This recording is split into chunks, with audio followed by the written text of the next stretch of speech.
Hello everyone, my name is Sinshi. I'm 11 years old.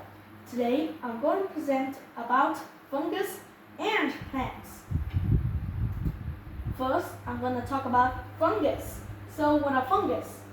Are they harmful? Are they dangerous? Or are they good for our life? And how they reproduce? That's what we're going to find about now. So this is an image of some fungus. These are some mushrooms, of course. So some common fungus that lots of people didn't notice are mushrooms, yeast, and etc. So lots of people thought that mushrooms are plants, and they are just thinking, why is mushroom growing in caves? Because mushrooms are not plants, of course. So that's quite a complicated argument in the past of if mushrooms are plants. So feeding. So this is how fungus eat. Fungus are heterotrophs, meaning that they don't have their own food, they don't produce it.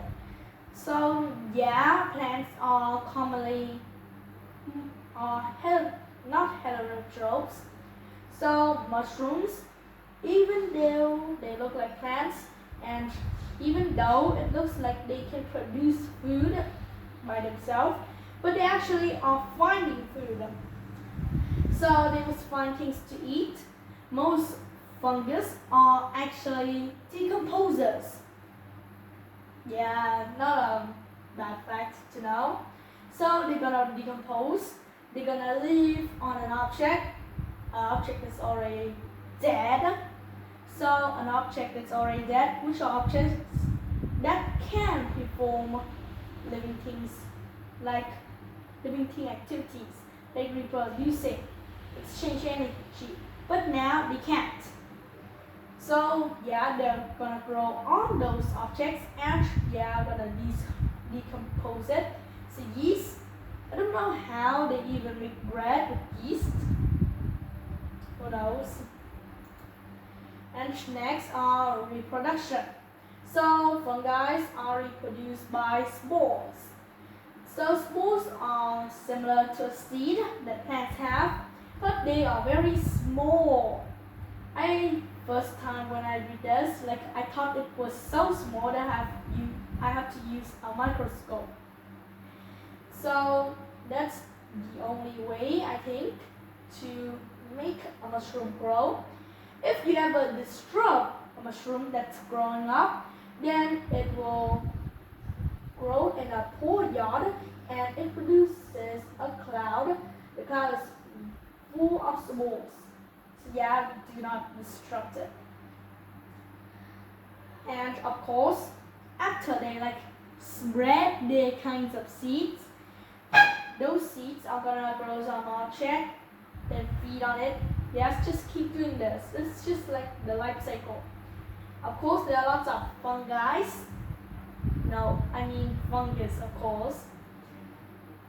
Lots of kinds of mushrooms, maybe lots of kinds of yeast, who knows?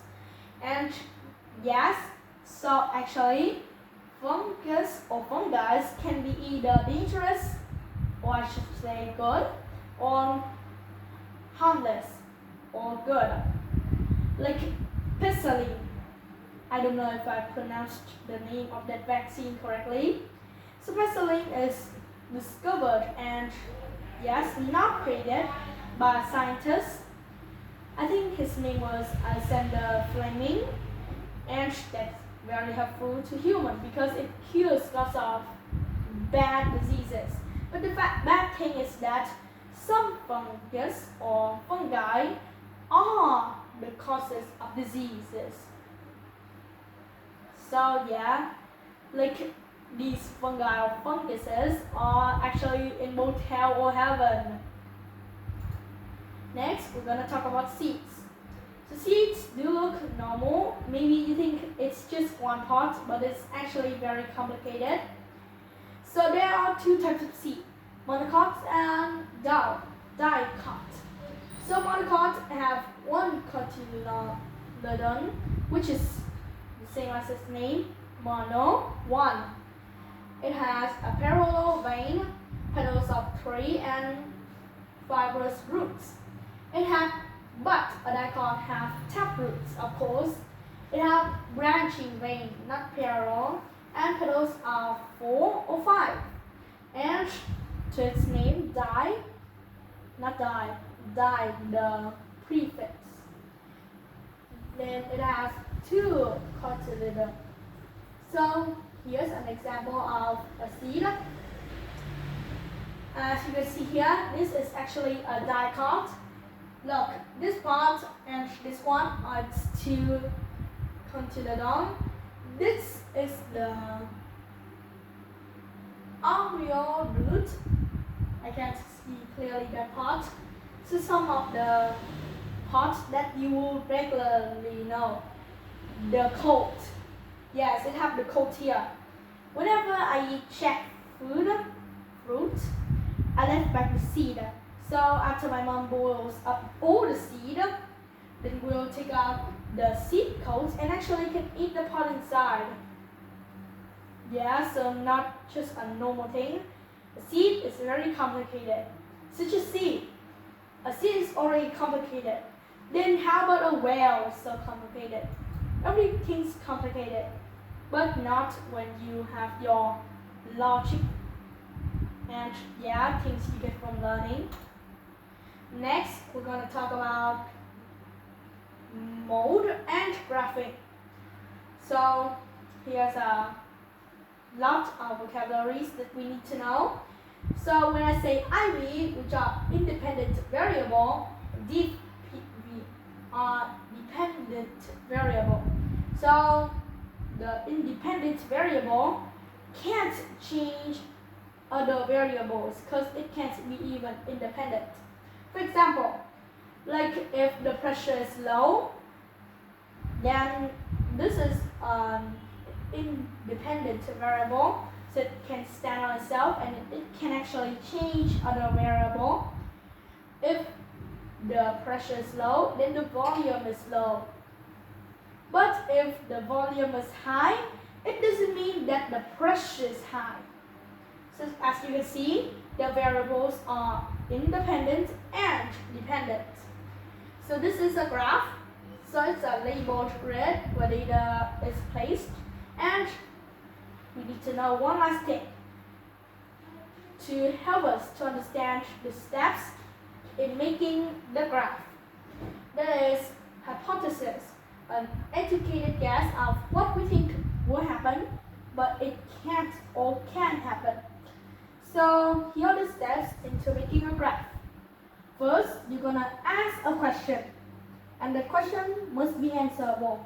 For example, questions that are unanswerable. When will I die?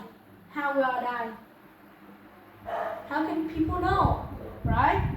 So the answer must be testable and be answered right away. Yeah. So next, you're gonna find information. Like if you're trying to find what happens if you put seed in different kinds of soils.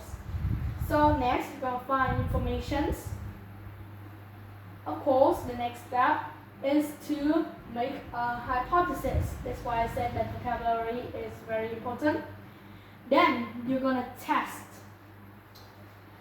or make an experiment of what your question is.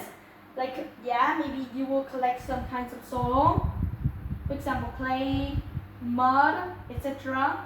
Then you're gonna place same kinds of seeds in this different soil, of course. Then you're gonna get your answer. You're gonna write it down in a graph like this. Then you're gonna test it again, so you can actually make sure that it's correct. Now actually before you even test it before, you're gonna gather data. So here are the steps. Ask a question, gather information, experiment or make an experiment. Then after you're done, before that you have to make a hypothesis. I keep forgetting that. Then you're gonna make an experiment. Then you see if your hypothesis is correct or not, but that's not even a step. You're then gonna gather data and test again.